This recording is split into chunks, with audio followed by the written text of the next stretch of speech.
Le Centre national du costume de scène et de la scénographie, situé à Moulins-sur-Allier dans l'Auvergne, est consacré au patrimoine matériel du spectacle. Musée de France, ouvert en juillet 2006, il a pour mission la conservation et la valorisation d'une collection de 10 000 costumes de scène d'intérêt patrimonial, issus de ses 3 institutions fondatrices, la Bibliothèque nationale de France, la Comédie Française, l'Opéra national de Paris et de nombreux théâtres ou compagnies françaises.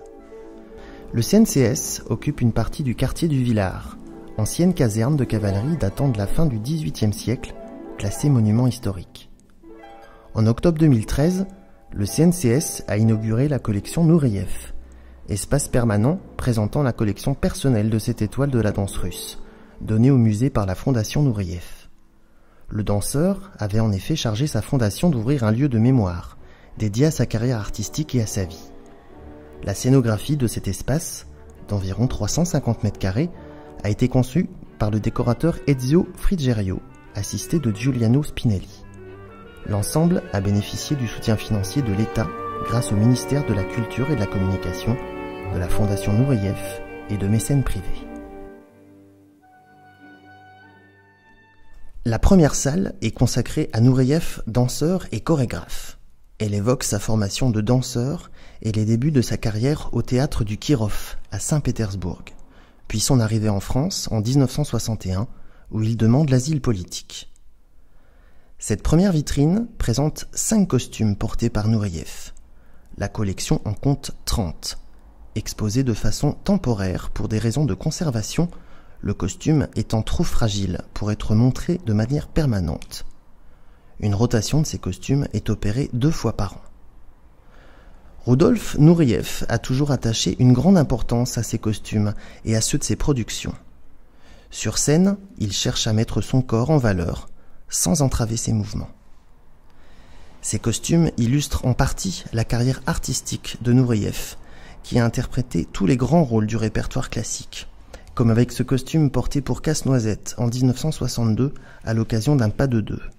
L'un des plus anciens de la collection, le costume de Roméo et Juliette, conçu par Ezio Frigerio en 1977 pour le London Festival Ballet, celui de Don Quichotte, conçu par Nicolas Georgiadis, tout comme celui de Raymonda, porté pour l'une des premières chorégraphies de Nureyev comme directeur de la danse à l'Opéra de Paris.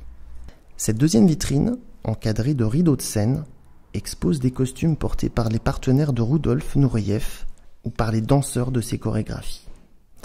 Nous pouvons voir ici un costume de Sylvie Guillem dans Cendrillon, chorégraphié par Nureyev en 1986 à l'Opéra de Paris.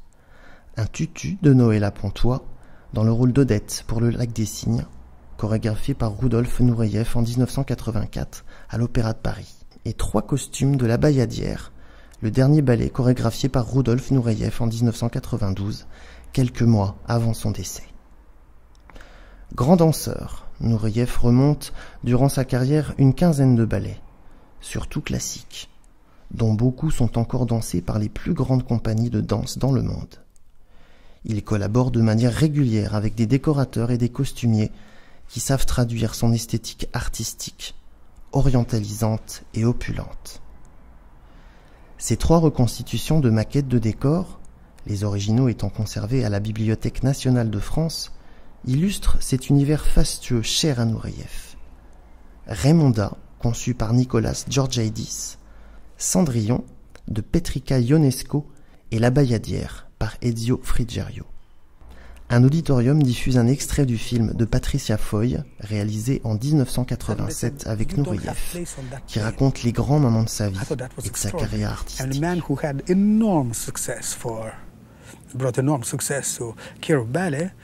Have no place on that plane. They could have taken somebody else. But to say, then somebody said, Khrushchev wants to see you dance at Kremlin. Oh, who with? What costumes? Oh, you'll find there.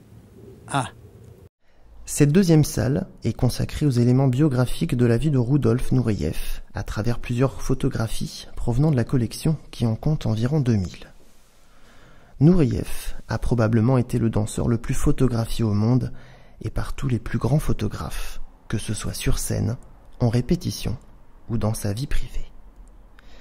Cette série permet de découvrir Nureyev durant ses années russes, son enfance, ses années de formation, puis ses premières représentations au théâtre du Kirov, à Saint-Pétersbourg.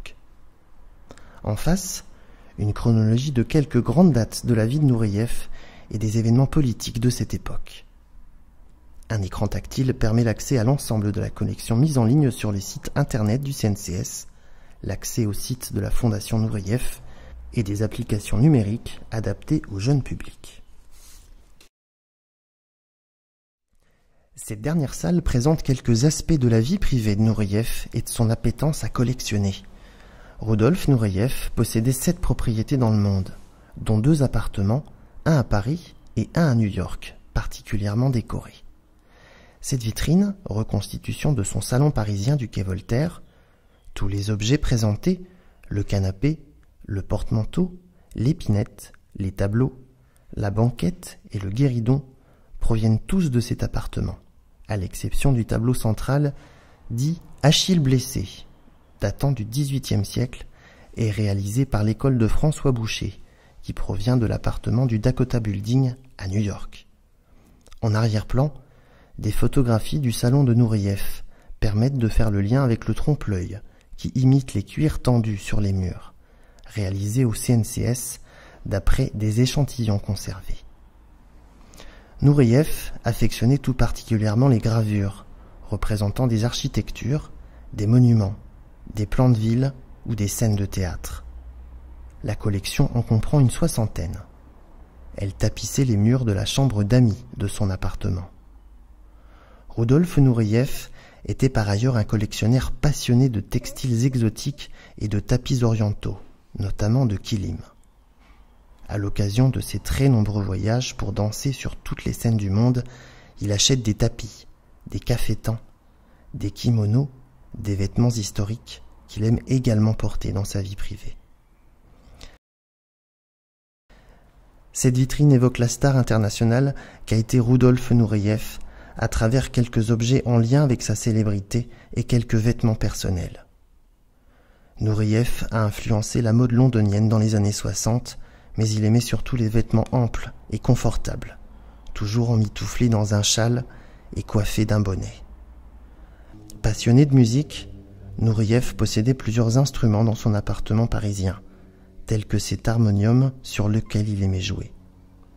À la fin de sa carrière, il dirige quelques concerts, comme le montre cette affiche. Cet habit qu'il a pu porter à cette occasion, sa baguette de chef d'orchestre et son métronome. Rudolf Nureyev décède le 6 janvier 1993 à Paris. Sa fondation demande à Ezio Frigerio de concevoir son tombeau, comme on peut le voir sur cette maquette. Le décorateur l'a conçu en mosaïque représentant un tapis kilim. Rudolf Nureyev est enterré au cimetière russe de Sainte-Geneviève-des-Bois, en région parisienne.